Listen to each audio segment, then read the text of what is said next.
Alrighty, today I'm going over how to input your hours into Descartes. So we have a weekly review of Patrick Leahy.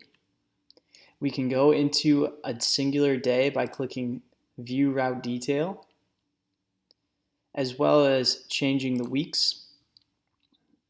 Alright.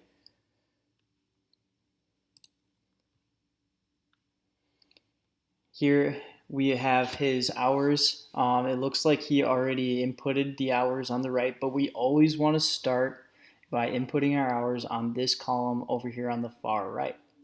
We edit by clicking this button right here, and you can see he worked an hour and 7 minutes, cut 17 cases. We always want to remember how many cases we cut, and we always want to be exact to the exact time. So we don't want to round up to, let's say, an hour 10. We always want to be exact. And if we were to write orders at a store, we would put that under miscellaneous. If we were to do an aisle reset, that would also be miscellaneous. DSD merchandising, that is when you're cutting cases. So we'll click OK. And as you can see, we need to update the service time as well. So once we click OK on all of these, normally you would put the time in here yourself. Now that we clicked OK, we can input the service time, so an hour and 7 minutes.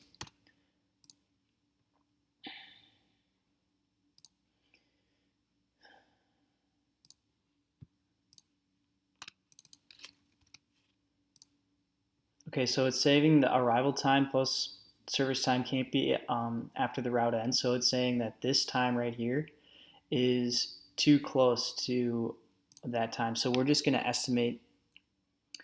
But you should write down as your day goes every time you arrive at a store.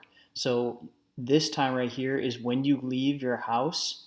And then when you arrive at the next store, when you walk through those doors is when you write down this time as well. And you input it here, and this is when you walk through the front doors at this Meijer, and then this is when you walk through the front doors at the Kroger, and then this very last time is the time that you get home to your house. So if we have 6 hours and 57 minutes, and it took 13 minutes, and it took 13 minutes. Well, it looks like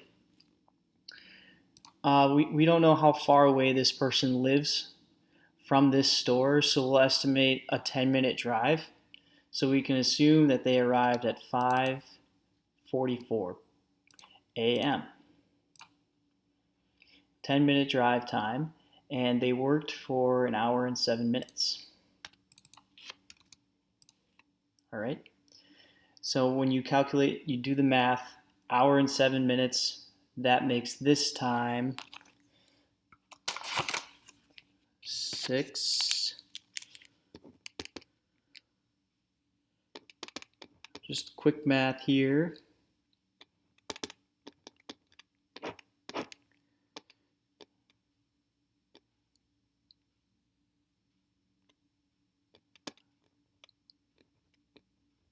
Makes this 6. So it's 6:51 is when you finished working at the store. And that would be in AM. Now you also want to calculate the drive time. Usually you would have a pen, but since I do not have one with me, I like to use Google Maps. So we have the addresses here. Walmart on Columbus Pike.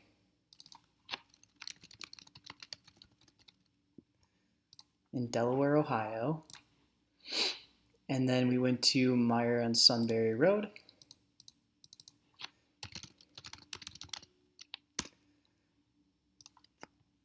And it looks like it took, about 10 minutes to get there. So we can assume they arrived at 7:01.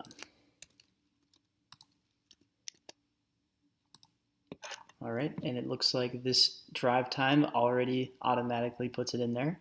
And they service the store for 3 hours and 43 minutes. Now, if we do some quick math again, you would be writing this time down. 3 hours and 43 minutes added on to 7:01, it would give you 10:44 a.m. Okay, and now the drive time, we would go back to our Google Maps, Kroger on Columbus Pike,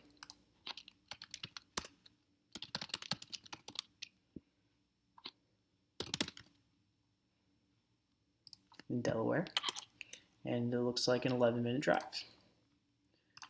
So that would give us 55. We're at 11. And then we input our service time, 47, 4:47, and we add that to the time we arrived. 10:55 plus 4 hours and 47 minutes.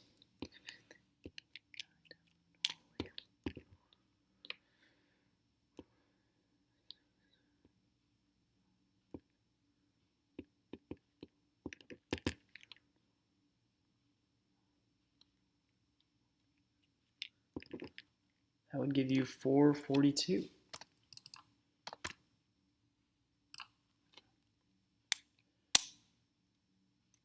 No. Yes. No. I think that's 3:42. Yeah.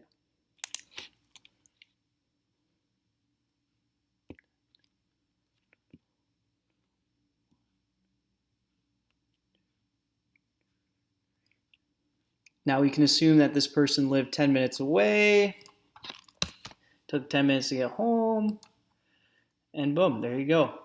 If you wanted to add, so admin time is time spent if you are doing some administrative things. So you would input that time here.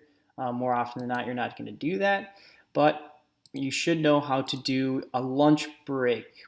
So you would go to this bar and say off duty, and then at which position. So let's say you took a break after Meyer, and so that would be position 3. And let's say you took a 20-minute lunch break, and there it goes. Now, once you do that, you have to recalculate your arrival time at Kroger. I'm not going to do that for time's sake, but you can always miss a stop by clicking this button here.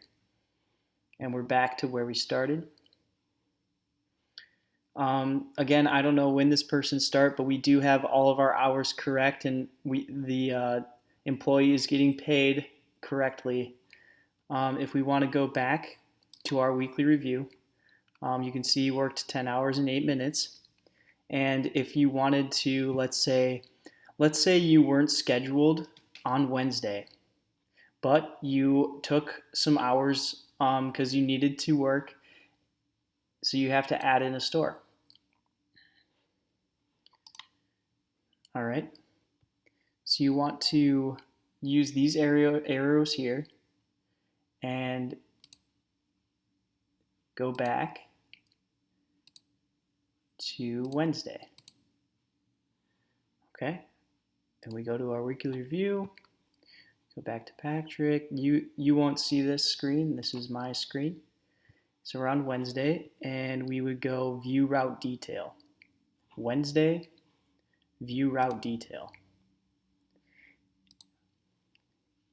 So then you would click the drop-down menu. You could click customer stop, off duty, but customer stop, and then you would plug in the life number here. And the life number is always going to be under the store profile, and you should have a list of all the store life numbers. And then you can add it. So let's say we're going to food market, and we add it, save it.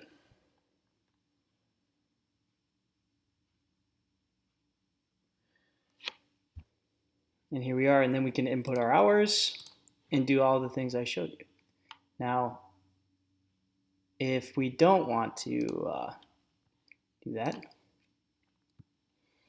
can miss the stop, and we're good to go. So I just put it back to normal. Okay, and now I can go ahead and approve his hours. And that's how you input your hours into